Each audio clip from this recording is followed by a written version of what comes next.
एक बार की बात है, कुछ धनवान लोग एक संत के पास जाया करते थे, परंतु वहां जाकर भी उन संत से सांसारिक वस्तुएं ही मांगा करते थे। वह संत जो भी बोल देते थे वह पूरा हो जाता था। वह लोग बहुत प्रसन्न होते, परंतु उनका मांगना समाप्त नहीं हुआ। एक दिन महात्मा जी ने विचार किया कि ये लोग सांसारिक पदार्थों को एकत्रित करने में अपना जीवन नष्ट कर रहे हैं। अब इनको कुछ समझाना चाहिए। एक दिन संत जी ने उनको कहा कि आप मेरे पास आते हैं और मेरे कहने से परमात्मा आपके कार्य पूर्ण कर देता है। आप लोग प्रभु से सीधी बात क्यों नहीं कर लेते? उन्होंने कहा, महाराज, हम कैसे पता करें परमात्मा से कैसे बात करनी है? संत ने कहा, वह मैं सिखा दूंगा। सभी बहुत प्रसन्न हुए कि अब हमारा कार्य और भी आसान हो जाएगा। संत ने कहा कि प्रातः जल्दी आना। वह सभी लोग दूसरे दिन प्रातः संत के पास पहुंच गए।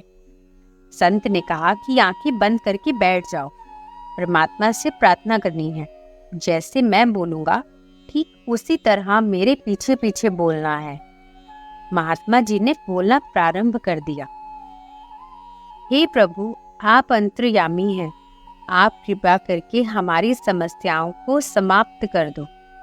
हे ईश्वर, आप तो भली भांति जानते हैं कि हमें कितनी चिंताएं हैं। कभी इनकम टैक्स की चिंता तो कभी सेल टैक्स की। सभी लोग संत के पीछे पीछे बोलते जा रहे थे। संत ने आगे कहा कि हे परमात्मा, आप कृपा करके हमें कभी भी मनुष्य शरीर ना देना, बल्कि हमें कुत्ते, बिल्ली, गधे इत्यादि योनियों में भेज देना। यह सुनते ही सभी ने चौंक कर आंखें खोली और कहने लगे, महाराज, यह आप क्या कह रहे हैं? संत ने कहा कि आप केवल भोग ही तो भोगना चाहते हैं, और ये भोग तो आप 84 लाख योनियों में भी भोग सकते हैं। उन योनियों में आपको किसी भी प्रकार की कोई चिंता नहीं सताएगी। सभी लोग संत के चरणों में गिर पड़े और कहने लगे कि महाराज, हम रास्ता भटक गए थे। आप कृपा करके हमें सत्य की जानकारी दें, जिससे हमारा कल्याण हो।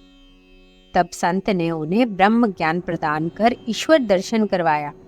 फिर संत बोले, मनुष्य शरीर प्रभु से नश्वर वस्तुओं को मांगने के लिए नहीं, अपितु प्रभु से प्रेम करने के लिए मिला है।